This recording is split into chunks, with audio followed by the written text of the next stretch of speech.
नमस्कार, union channel में आपका स्वागत है। आज की शैक्षणिक वीडियो में हमारा टॉपिक है विविधता की समझ, अंडरस्टैंडिंग डाइवर्सिटी। आओ टॉपिक शुरू करते हैं। विविधता क्या है? लोगों के बीच धर्म, भाषा, खान पान, वेशभूषा, त्योहार आदि के आधार पर होने वाली भिन्नता को विविधता कहते हैं।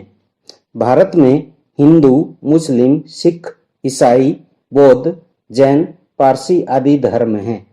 यहाँ आप हिंदी, इंग्लिश, संस्कृत, पंजाबी, उर्दू आदि भाषाएं बोलते हैं। इसके साथ भारत के अलग अलग प्रांतों के अलग अलग व्यंजन या खान पान हैं, जैसे हिमाचल प्रदेश का मणि या माद्रा, पंजाब की मक्के की रोटी, सरसों का साग, हरियाणा का बाजरे गेहूं की रोटी, खाटे का साग या खिचड़ी, राजस्थान का दाल बाटी चूरमा, गुजरात का ढोकला, महाराष्ट्र का वड़ा पाव, दक्षिण भारत का इडली, डोसा, सांभर, उत्पम, अप्पम आदि हैं। या हिंदुओं के त्योहार दीपावली, दशहरा, होली, रामनवमी, जन्माष्टमी, महाशिवरात्रि हैं। मुस्लिमों के त्योहार ईद उल जुहा, ईद उल फितर, मुहर्रम आदि। सिखों के गुरुपर्व, होली, दीपावली, वैसाखी सभी गुरुओं की जयंती, और ईसाइयों के क्रिसमस, ईस्टर, गुड फ्राइडे त्योहार हैं। बौद्ध धर्म के बुद्ध पूर्णिमा, जैन धर्म के महावीर जयंती, पारसी धर्म के पारसी नववर्ष या नवरोज हैं।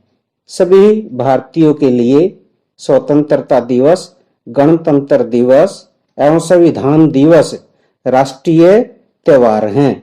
ऐसे ही असम का बिहू, केरल का ओणम, तमिलनाडु का पोंगल त्योहार हैं। इस पाठ में दो समीर हैं। समीर एक हिंदू है, वह शिक्षित है, अंग्रेजी और हिंदी जानता है और अमीर है। समीर दो मुस्लिम है, अनपढ़ है, केवल हिंदी जानता है और गरीब है। समीर दो इसलिए स्कूल नहीं जाता था क्योंकि उसकी आर्थिक स्थिति अच्छी नहीं थी। उसे अपनी रोजी रोटी कमाने के लिए अखबार बेचने का कार्य करना पड़ता था। यहाँ समीर दो के अर्थ हैं हवा और पवन। ऐसे ही सब्जेक्ट के भी दो अर्थ हैं, विषय और प्रजा। सांप्रदायिकता। सांप्रदायिकता क्या है? धर्म के आधार पर भेदभाव को सांप्रदायिकता कहते हैं और धर्म के नाम पर होने वाले दंगों को सांप्रदायिक दंगे कहा जाता है। ऐसे ही असमानता अथवा गैर बराबरी का अर्थ असमानता अथवा गैर बराबरी का अर्थ है कि कुछ लोगों के पास न अवसर है और न ही जमीन या पैसे जैसे संसाधन हैं जो दूसरों के पास हैं। गरीबी और अमीरी गैर बराबरी का एक रूप है। इसे हम विविधता का नाम नहीं दे सकते। जाति व्यवस्था। जाति व्यवस्था असमानता का एक और उदाहरण है। इस व्यवस्था में समाज को अलग अलग समूहों में बांटा गया। इस बंटवारे का आधार था कि लोग किस किस तरह का काम करते हैं, लोग किस जाति में पैदा होते हैं, उसे बदल नहीं सकते थे। उदाहरण के लिए, अगर आप कुम्हार के घर में पैदा हो गई तो आपकी जाति कुम्हार ही होती और आप बस वही बन सकती थी। कोई व्यक्ति जाति से जुड़ा अपना पेशा या व्यवसाय नहीं बदल सकता था, इसलिए उस ज्ञान के अलावा किसी अन्य ज्ञान को हासिल करना जरूरी नहीं समझा जाता था। इससे गैर बराबरी हुई। आप गरीबी अमीरी बदल सकते हैं परंतु जाति नहीं बदल सकते। इसलिए कहा जाता है जाति वह जो जाति नहीं। यह भारत का शक्ति स्रोत नहीं, सबसे कमजोर स्रोत है, जिसके कारण समय समय पर भारत गुलाम बना। सामाजिक बंटवारे का मुख्य आधार जाति व्यवस्था है। यह गैर बराबरी प्राचीन भारतीय समाज के प्रमुखों ने की थी। उसके बाद विविधता हमारे जीवन को कैसे समृद्ध बनाती है। भारत विविधताओं का देश है। यहाँ विभिन्न धर्म, भाषाएं, खान पान एवं त्योहार है। जब हम सभी लोग आपस में मिलजुल कर रहते हैं, इससे हमारा जीवन नए रंगों से सरोबार हो जाता है तथा जीवन में रोचकता और समृद्धि आती है। इससे हम अलग अलग धर्मों को मानने के ढंग और उनके महत्व के बारे में सीखते हैं। हम अनेक भाषाओं को सीख जाते हैं। विभिन्न परिधान, खान पान की आदतें और व्यवसायों को अपनाकर भाईचारे और आपसी सहयोग को बल मिलता है। प्राचीन काल में लोग यात्राएं क्यों करते थे? इन यात्राओं ने किस प्रकार विविधता को जन्म दिया?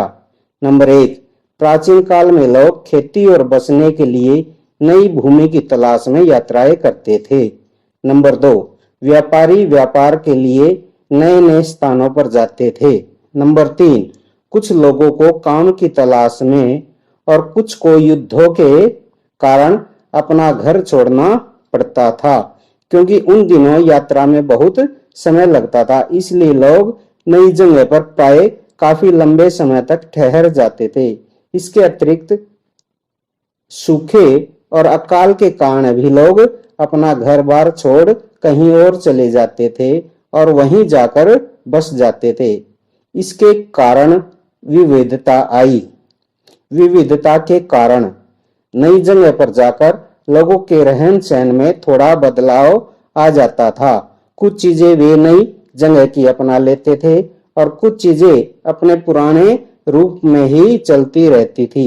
इस प्रकार उनके भोजन, भाषा, संगीत, धर्म आदि में नए और पुराने का मिश्रण होता रहता था।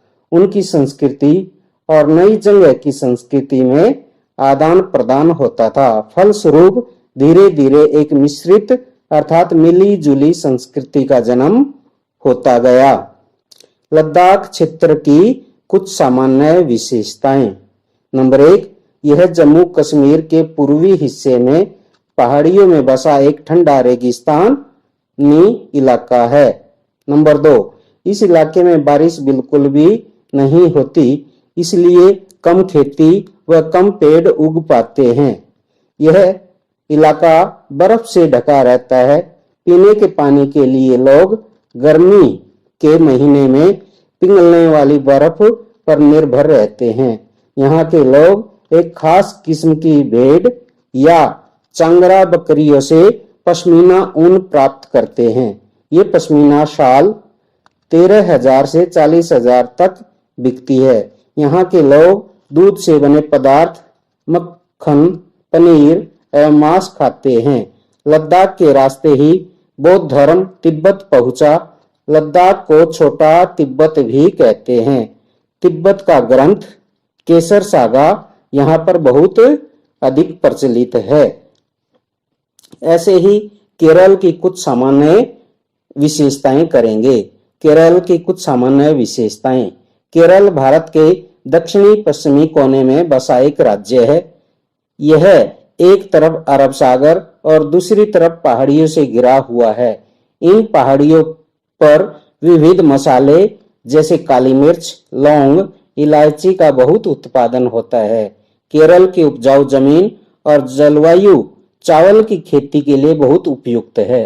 वहाँ के अधिकतर लोग मछली, सब्जी और चावल खाते हैं। यहाँ सबसे पहले अरबी एवं यहूदी व्यापारी आए।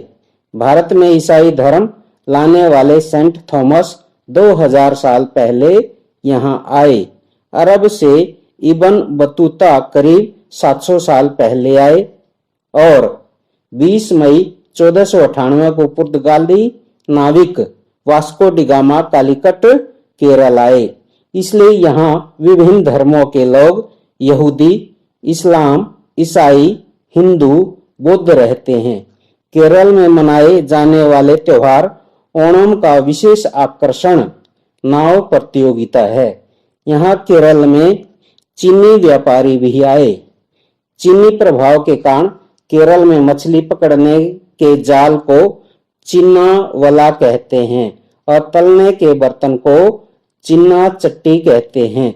भारत की विविधता में एकता दर्शाने के लिए भारत के इतिहास से उदाहरण दीजिए। भारत की विविधता या अनेकता को उसकी शक्ति का स्रोत माना गया।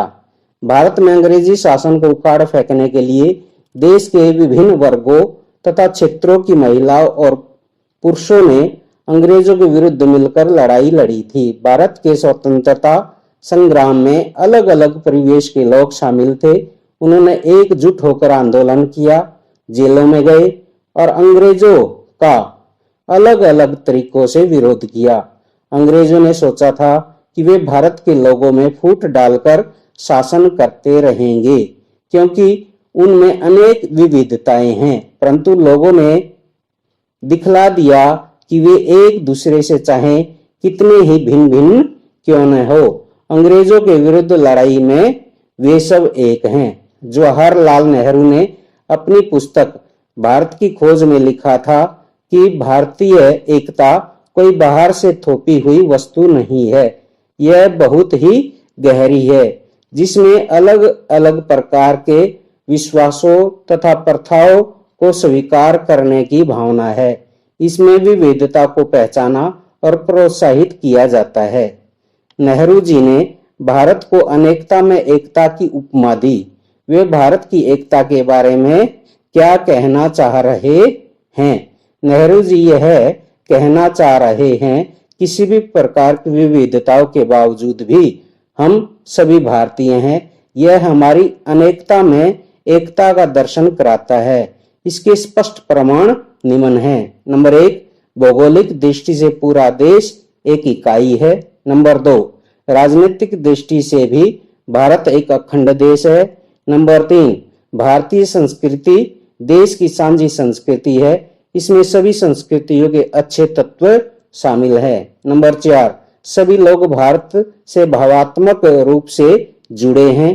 संकट के समय उनकी एकता के बंधन और भी मजबूत हो जाते हैं। नंबर 5, जब राष्ट्रीय ध्वज तिरंगा हमारे समक्ष होता है तो हम सभी नतमस्तक हो जाते हैं। राष्ट्रीय ध्वज और राष्ट्रीय गान कहानी की वीडियो अगली जल्दी ही प्रेषित की जाएगी। संविधान निर्माता भारत रत्न बाबा साहेब डॉक्टर भीमराव अंबेडकर ने कहा था, हम सबसे पहले और अंत में भारतीय है।